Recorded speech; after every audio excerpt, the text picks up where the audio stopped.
Schoolhouse Audio presents the unabridged recording of Hold on My Heart by Tracy Brogan. Performed by Angela Dawe. For my mother, who is probably wishing right now that I'd do something different with my hair. Chapter 1. I don't mean to hurt your feelings, Dad, but this place looks like a crack house.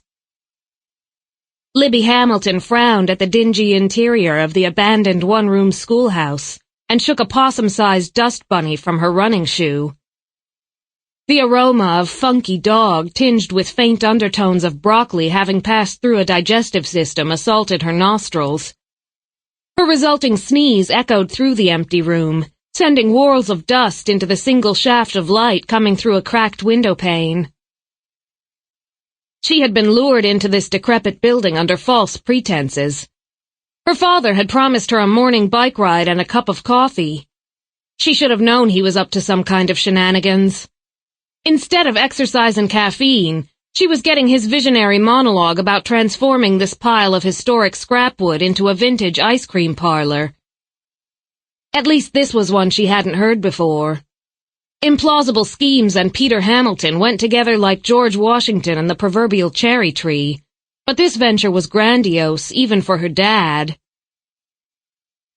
Libby sneezed again and checked the time on her watch. She had an interview that afternoon for a job she'd be perfect for, a job she desperately wanted, one she desperately needed, too. But it was an hour-long drive into the city, so even if she wanted to indulge her father's latest whim, she didn't have the time.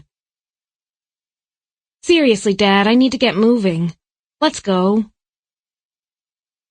Her father stood with his hands on his hips, his pale, skinny legs protruding from khaki shorts. He smiled at one wall, then another, as if miraculous transformations were taking shape even as he gazed about. He looked younger than his 67 years, with his hair just a hint more silver than dark brown, but a year of retirement had left him restless instead of relaxed. Sure, it's nothing to look at now, Liberty, but this place has real character. Scores of little pioneer children must have spent time here reading their primers and practicing arithmetic on slates.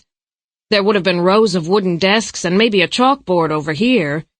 This place would make a delightful ice cream shop, can't you picture it? Sample complete. Ready to continue?